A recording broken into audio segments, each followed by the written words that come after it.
In the studio with me this morning, I have Ryan Inglis and Grant Findlay. Now, you guys must be just about breathing a sigh of relief.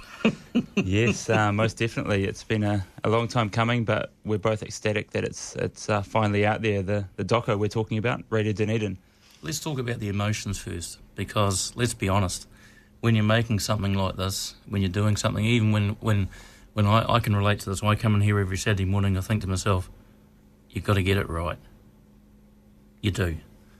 How did you guys feel? You're up there, the big screen. You were probably over it. Let's be honest. Yeah, you keep replaying moments over and over from the film that you've constructed, and you're thinking, is this... Yeah, you tinker with things, and then you kind of lose perspective because you've seen it so many times. That's what can happen. As a muso-songwriter, I start playing with something that I've written, and I wreck it. You better to leave it alone, don't you?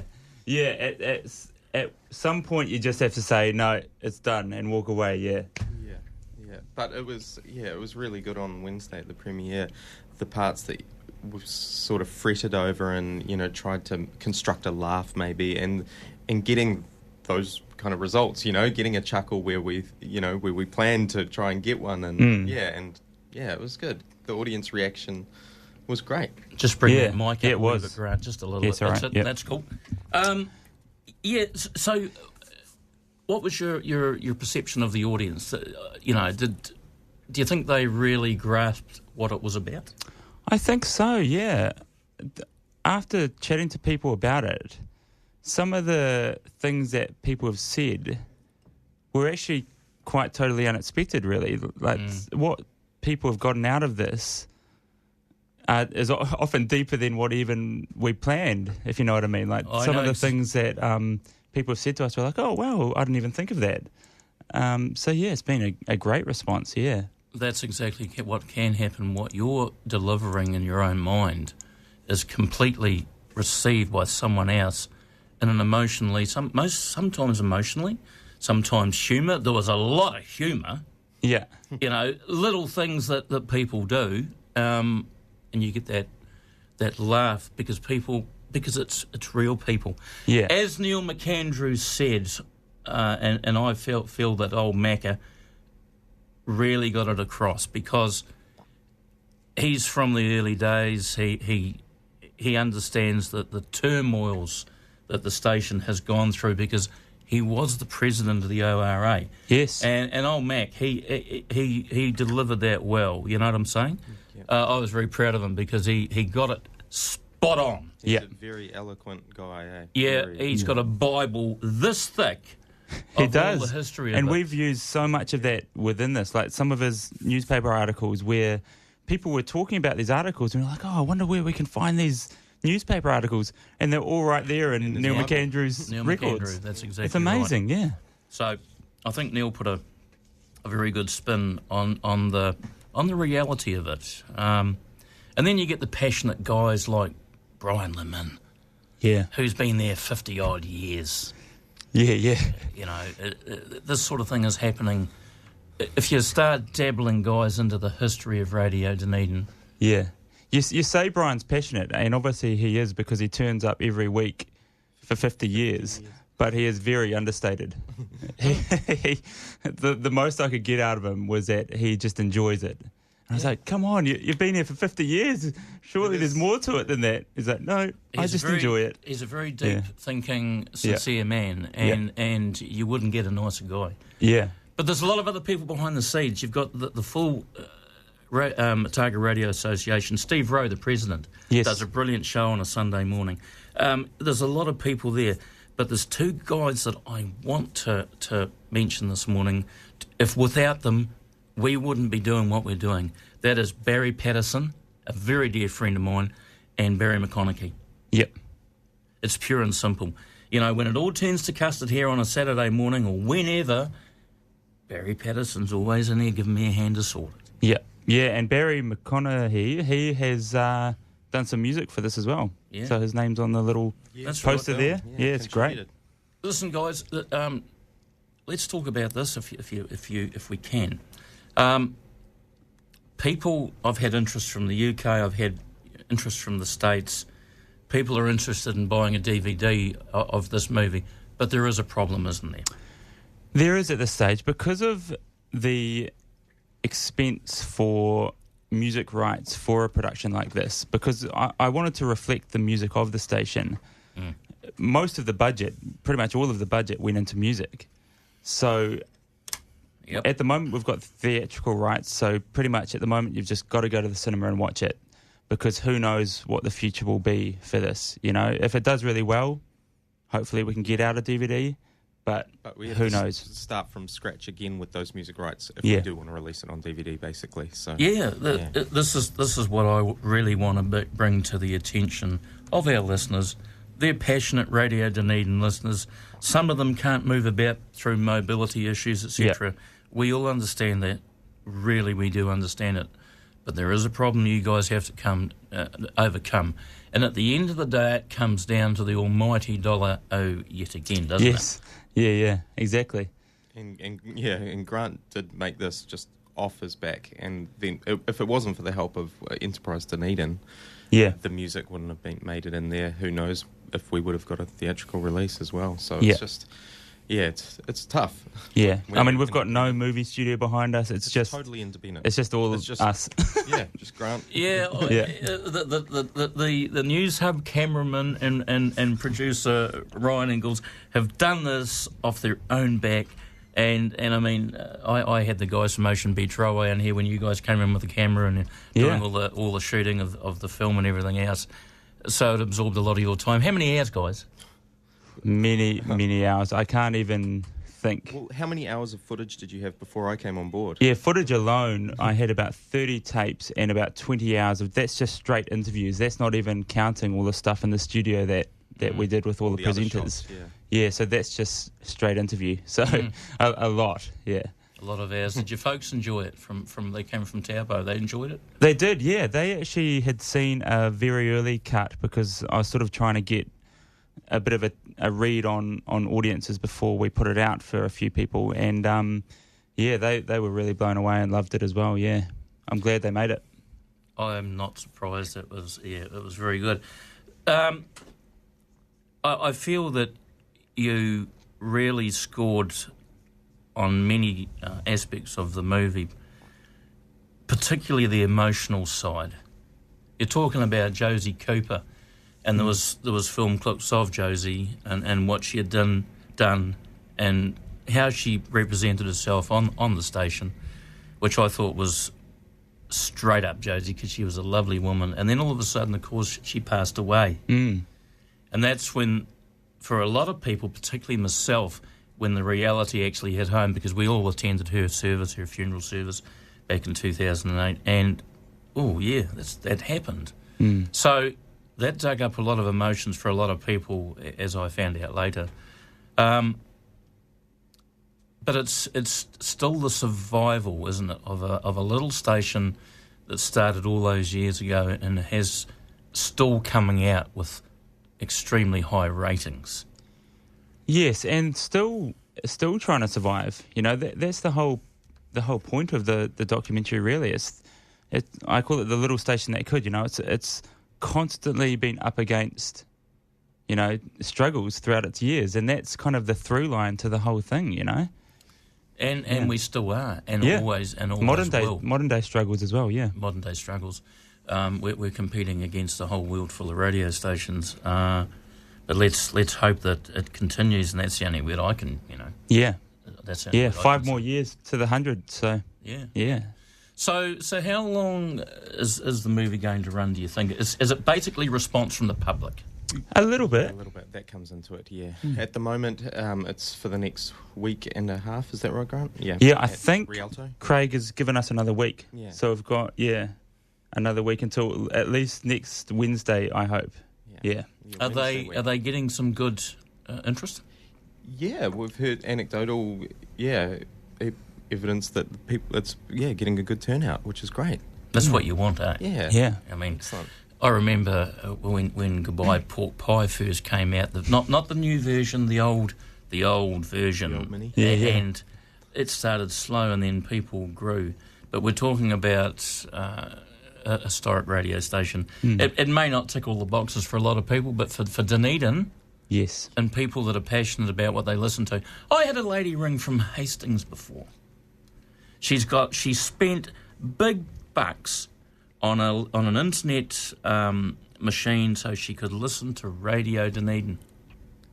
We've got listeners, and she's from Dunedin, and she loves the station, and she was asking about the movie. So I hope she's listening, and bear with us. We don't know what's happening yet. Yeah. And the same with Huey down the valley. He was interested.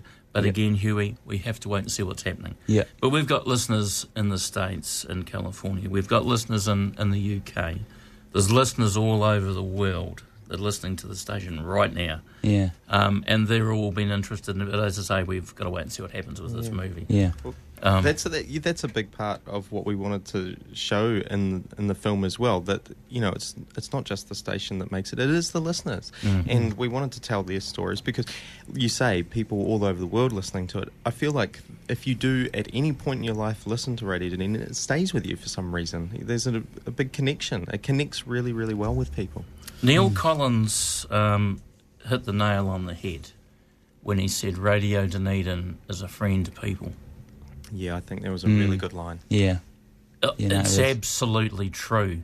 And Neil knows only too well, as a veteran broadcaster, just exactly what's involved with people. Because I can tell you, sitting here some mornings, we don't talk about this sort of thing because it's not part of the plan, but you get some very lonely people ringing up here. I had one morning a lady ringing up in tears because I played a song that reminded her of her late husband. Yep. So then, all of a sudden, luckily I have a counselling background, then all of a sudden you become not only a presenter, but you become a counsellor. Yep. That's part of the plan. That's what you are involved with. You have to be ready for that sort of thing in here because it happens. Yeah. You know what I'm saying? So, and there's that beautiful moment with Richard Stedman where a similar story, someone couldn't make it into the station and they're effectively on their deathbed and they called up and got him to play a song and she heard it and then passed away. Exactly. Moments like that radio really hits home for these listeners and it's really great. It's beautiful. Lives, yeah. I'll tell you something I'll share with you guys and the listeners. It's a good thing that we're not on TV because at moments like that we need some space for ourselves to grieve because that hits very hard when something like that happens and you know that you have fulfilled something. I've been in that position myself and you've really got to get your wits about you very quick and get back on the job because it does that. Gives you a smack around the back of the head.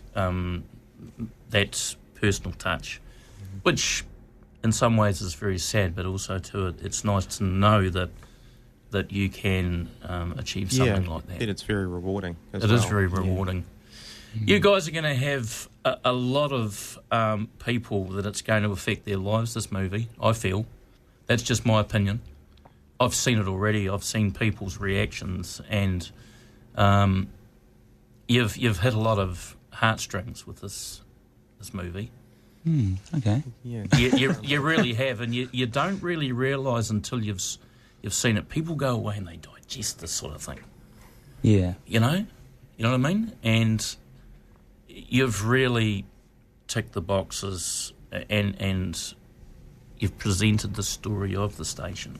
Yeah, it's been a very tricky process, obviously, because we've got so much history there, and just trying to figure out the moments to touch on. Mm-hmm. And Jim Sullivan's book that was effectively our Bible because it had all the main points throughout history. So it's just sort of talking to all those involved and hearing the emotion and the stories behind those moments, and then in the writing and editing process, just tweaking them to play those moments the best. Because you want to give those moments the respect they deserve. You're talking about Josie Cooper, and that's a tricky thing. It's such a huge part of the history of the station, and you really want to give it the time absolutely and gravitas that it deserves. Yeah. What amazes me about her, 79 years, I just can't comprehend that. 79 years on air.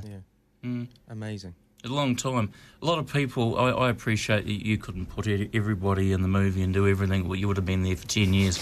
We got some amazing presenters here. The chap that follows me is Ian Roger. This guy is a first-class presenter. I know. He delivers amazing shows. Steve Rowe, everybody that works in here delivers their own. Sharon Smith, Sunday nights, does a brilliant show. In their own particular style. But I appreciate that you didn't have the space nor the time nor the resources to acknowledge everybody, but we're doing it now by saying it. Yeah, it's really clear that every single announcer and volunteer brings a piece of themselves. That's right. It's so heartwarming. Yeah. Yeah. I've said to someone before, you could almost make a movie on every single presenter alone. You know, like everyone's got their own story and it's all amazing because a lot of them, you know, just coming from their day job, get on the radio. It's like that takes a lot, you know. It's amazing. It's, you know.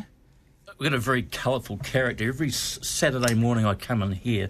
This morning there was a great big sign on here written in pencil from Andy Cook. Morning, Graeme. I have hidden the keypad this morning, and you have to know where it is. Prankster. And I went, okay, Andy. And of course, I had to look around because you rely on the computer keypad to start running the station. So here's Andy's. I'll get Graeme. Oh, amazing. Thank you, Andy. You did a great job of rating my heart rate from about normal. You don't want to turn up late then, do you? Well, I never turn up late because Brecky's always, you have to plan, and I've got a lot happening today. Yeah. And but here it was over here, very discreetly.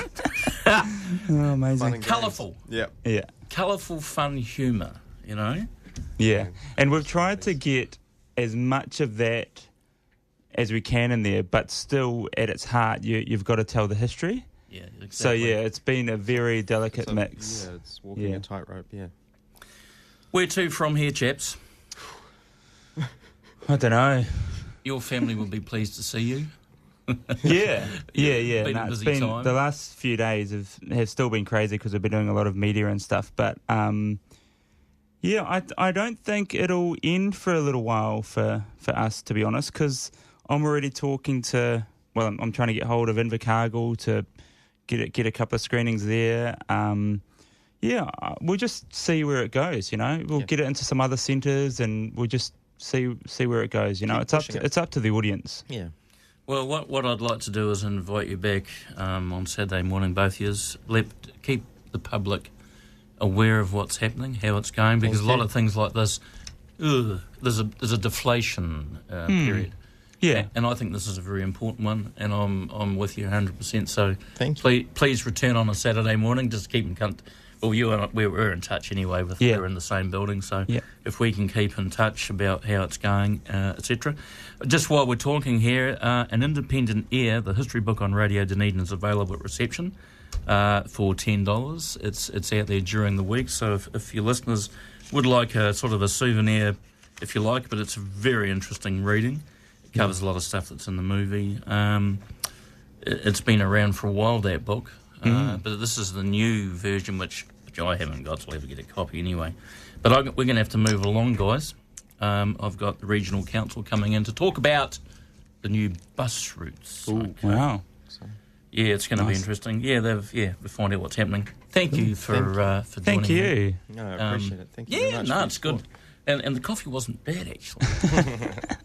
Nice. Great to talk to you. All right, Grant Findlay for News Hub TV3 and Ryan Inglis.